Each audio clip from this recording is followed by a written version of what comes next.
Guys, nandito na ako sa bahay ng aking tita. Yan. Yan guys, si nanay nandito.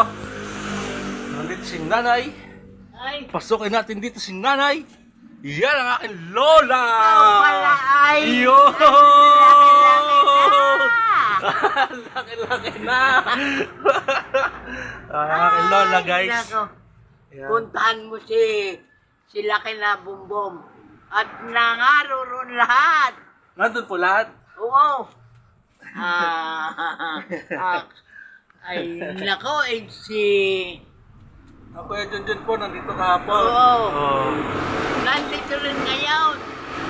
Si Kuya Junjun po? Oo. Nandun pa po? Oo. Napupunta po ako doon. Oo.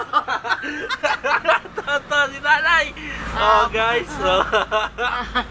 Tagal ko hindi nakapunta dito. Aba, nako po, Diyos ko. Naroon din si Lilet. Nandun din po. Sige, puntahan ko po. Oo. So yun guys, pupunta muna ako doon. Oo.